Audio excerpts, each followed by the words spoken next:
Halo semuanya, saya Daniel Andrasa Sembiring dengan NIM 2503060696 dari kelas PTNC Prodi Peternakan Fakultas Pertanian akan menjelaskan tentang bagian tubuh atau disebut dengan korpus dari Gallus domesticus. Yang pertama itu ada kaput atau kepala yang ini. Yang kedua ada kristal atau jengger. Lalu yang ketiga ada oculus yaitu mata. Yang keempat ada rostrum atau bisa disebut dengan paruh. Yang ketiga ada nares atau lubang hidung yang bagian sini. Lalu ada barbula atau gelambir di bagian bawah kepala ayam. Lalu selanjutnya ada kolum atau leher bagian ini. Lalu selanjutnya kita masuk ke dalam trunkus atau badannya. Habis badan kita akan masuk ke dalam ala atau bisa disebut dengan sayap. Setelah sayap akan masuk ke dalam pectus atau dada.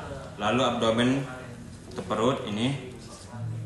Lalu cauda atau ekor bagian sini.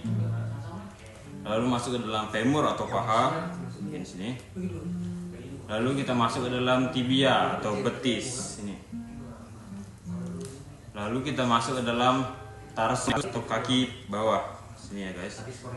Lalu kita masuk ke digiti pedis atau jari-jari kaki.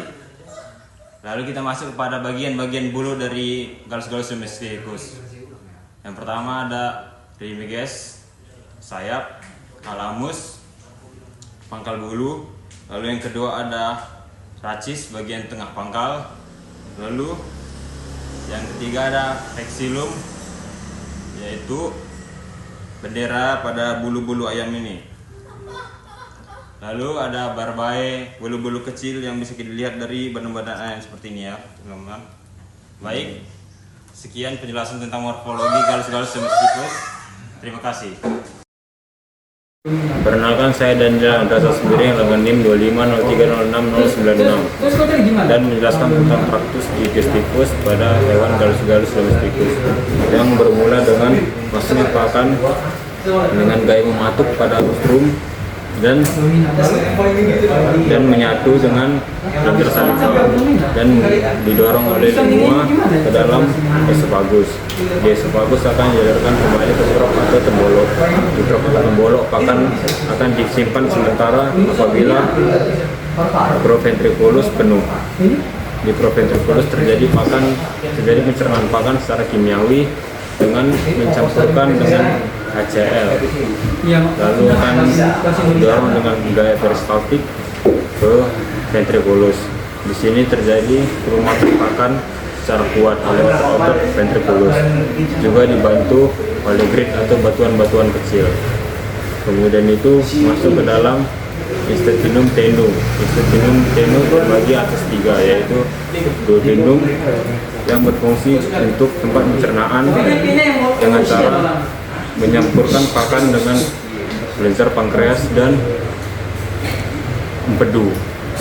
Lalu di sini akan dilanjutkan ke jejunum. Jejunum berfungsi untuk penyerapan makanan seperti karbohidrat, protein, dan juga mineral. Lalu masuk ke dalam ileum. Di ileum ini terjadi penyerapan yang tidak sempat diserap atau tidak diserap oleh jejunum akan diserap kembali di ileum. Lalu pemisah antar ileum dan jejunum itu ada menkes di ventriculum. Lalu setelah itu di sini ada seka yang menjadi tempat fermentasi untuk serat oleh mikroorganisme. Lalu masuk ke rektum untuk penyimpanan feses sementara dan juga penyerapan air. Lalu di sini ada kloaka, tempat reproduksi dan juga sekresi. Dan juga pada organ tambahan lainnya, di sini ada hepar atau hati yang berfungsi untuk menciptakan empedu. Dan empedu ini berfungsi untuk memecah lemak menjadi asam lemak dan juga gliserol. Dan juga ada pankreas yang berfungsi untuk menghasilkan enzim lipase, amilase, dan juga protease. Sekian penjelasan dari saya. Terima kasih. Nah, pada yang pertama